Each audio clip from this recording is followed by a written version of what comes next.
From above, southern Dorchester County on Maryland's eastern shore appears as a tangled web of serpentine waterways, braiding their way through the state's largest expanse of tidal wetlands. On a windy February morning, it's hard to imagine anyone venturing out into this maze of black water and marsh grass.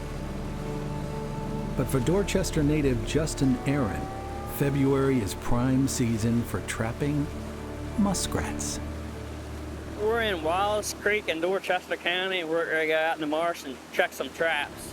I've been trapping muskrats about 30 years. Through my mom's side of the family, they were big trappers.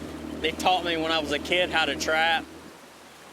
Just as their parents and grandparents taught them, in a trapping lineage that goes back generations. They're mostly active like late in the afternoon through the night. Sunset mostly is when they come out. Which means that in order to catch them, Justin has to carefully read the marsh for signs of muskrat activity and set his traps by active leads, small tunnels that show signs of recent use. I found a nice hole on this side. I can see where the muskrat has been here because there's a lot of like roots and marsh and sticks and stuff where he's been chewing. So what I'm gonna do, I'm gonna set my trap outside here, put it in the lead like this. Hopefully tomorrow when we come back, we'll have a muskrat in that trap. A semi-aquatic rodent known for the musky odor it uses to mark its territory, the muskrat has long been an important source of both food and fur. Trapped by Native Americans, early European settlers, even a young Harriet Tubman. Some Native American legends even paint the muskrat as a mythical figure, credited with creating dry land in a time long ago when the world was entirely underwater. As it turns out, that's something these nocturnal marsh dwellers are pretty good at. Just ask Department of Natural Resources biologist Donald Webster. The muskrats have built their huts out of the local vegetation here, and they build it above the marsh level to stay dry during periods of high tides.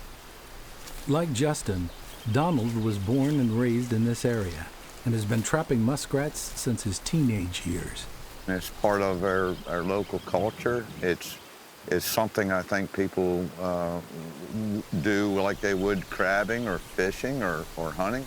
But today, he's just looking and showing off one of the county's best examples of prime muskrat habitat, Blackwater National Wildlife Refuge. I'd say the population of Blackwater ranges from 1 muskrat per acre to maybe 5 per acre. They are relatively numerous, although they're relatively unseen. Especially in winter, when they spend most of their time hidden away inside tunnels and huts, venturing out only for food. But when they do leave their dens, these little guys are expert swimmers. Their tails are tapered 10 to 11 inches long, which steers them through the water while their webbed feet propels them. They're adaptive to living in the water, much more so than most anything else that we have here on the shore. Like foxes, river otters, and raccoons, muskrats are considered a fur-bearer species, meaning they've traditionally been trapped for their fur. In fact, here in Dorchester County, muskrat pelts were once an important economic resource. Throughout much of the 20th century, dozens of trappers worked the local marshes, selling dried pelts to fur buyers in Cambridge and Vienna. But in recent decades, with fur falling out of favor, trapping has become a lot less lucrative. In 1978, you could catch 1 muskrat and fill your car up with gas. Now you catch 1 muskrat and you can buy 1 gallon of gas. And the work? It isn't for the faint of heart. Oh, it's a nasty job. I mean, you get mud all over. You're sinking halfway with your waders and mud. But for Justin, who spends most of his year fishing, working the marshes is more about tradition than money. I wouldn't change it for nothing in the world. I like it around here. The official trapping season for muskrat runs from January 1st through March 15th, date set by DNR's Fur Bearer Management Program. The purpose of the fur bearer program is managing the population. Muskrats themselves, they're able to populate areas very quickly because they can have 3 to 4 litters a year. So the harvest of muskrats has very little impact on the population overall.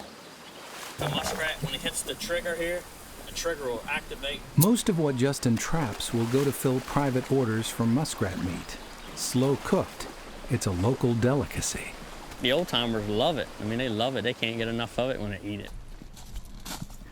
But a few of these are practice rats for his mom, two-time women's world champion muskrat skinner, Rhonda Aaron.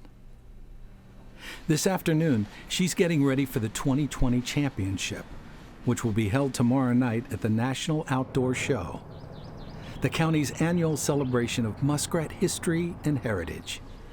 To outsiders, it might seem graphic, but Rhonda says it's a tradition born out of necessity. My grandfather was a farmer, but in the wintertime, they needed something to supplement the income and for food. So they farmed in the summertime and they trapped from like January to the end of March. My uncles and my grandfather would bring sackfuls of muskrat, bring them into the farmhouse and dump them on the linoleum floor where the wood stove was at. And then everybody would start to skin. Men and women, adults and children, the whole family together, getting both meat and hides ready for sale. And back in 1938, a few local families decided to turn that cold weather chore into a friendly competition. The trappers would say, or the farmers would say, my son can skin faster than your son can skin. Rhonda's family has been involved since the beginning. What I have in front of me is a lot of photos, old photos, and I've got a picture here of my grandfather who skinned in the very first outdoor shows. This photo was in 1938. This is a picture of my mother, Nellie. It's his family affair. Edith Arthur and Nellie Mills upheld the family skinning honors at the 3rd Annual National Outdoor Muskrat Skinning Contest at the Cambridge Armory. Today, what began as a humble winter picnic has grown into an event that attracts thousands of people each year, with hundreds of vendors and events ranging from duck and goose calling competitions to a wild game cook-off. In case you're wondering what makes it national, each year the show welcomes a contingent of guests from the Fur and Wildlife Festival in Cameron Parish, Louisiana, which has its own muskrat heritage. It also prompts a visit from New Jersey fur buyers Zander Fur. People can stop by, kind of see what it's about, and get an idea of what they do with the muskrats. Basically just grading the muskrats for size, quality. And getting them ready for sale overseas. The end user has definitely changed. It was Europe for a long time. Now the whole market is basically dominated by China. Right now, he's grading a pile of pelts dropped off by trapper Byron Cameron. Well, I've been pretty well trapping all my life. Probably caught my first muskrat when I was 5 years old, and I'm 74 now. When the price was high in the 70s and 80s, that was my job. I caught 2,000 muskrats a year, and now it's just more or less a hobby. And the occasional muskrat dinner is an added bonus. I ran a 5K, and I beat a lot of people, a lot of young ones. That's what they asked me what my secret was. I said, I eat a lot of muskrat. It's a health food. What he doesn't eat himself, Cameron sells to Roger Webster of E.G. Webster & Sons in Cambridge. You can find it in the back, right next to the hot dogs. People come pick them up, 8 and 10, 15 at a time. And it's no wonder the demand is so high. There's only a couple places in town that even has them. It's nothing like it used to be, not at all. But believe it or not, there was a time when even city slickers enjoyed the occasional plate of muskrat. During the early to mid-1900s, when the fur trade was at its peak, this Eastern Shore delicacy experienced a culinary heyday, making its way onto restaurant menus as far away as Baltimore and Philadelphia. though it often went by a different name: mock terrapin, water squirrel, or perhaps its most popular synonym, Another more pleasant word is marsh rabbits. Call them that and they sound a lot more tasty. But back at the outdoor show, they don't mince words. And at $1 a sample, even the pickiest eater can afford to give muskrat a try. And no, it doesn't taste like chicken. It kind of tastes like squirrel. We eat a lot of squirrel in Louisiana. I think I would describe it, for me, the way it's marinated, like squirrel. And whoever prepared this did a really good job because it's very tender and it tastes really good. Come Saturday evening, it's time for the main event.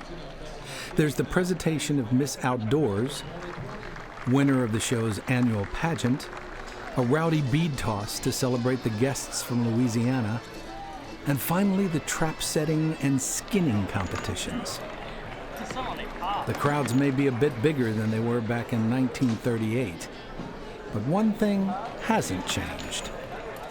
It still is a family affair, definitely. My brother skins and I skin, my nephew skins, my son skins and does trap setting. And it's so special because Mom is in the audience yelling for us to win, and she's 92. These competitions are all about speed, with separate classes for youth, beginners, even a head-to-head between Miss Outdoors and the visiting Miss Cameron Parrish.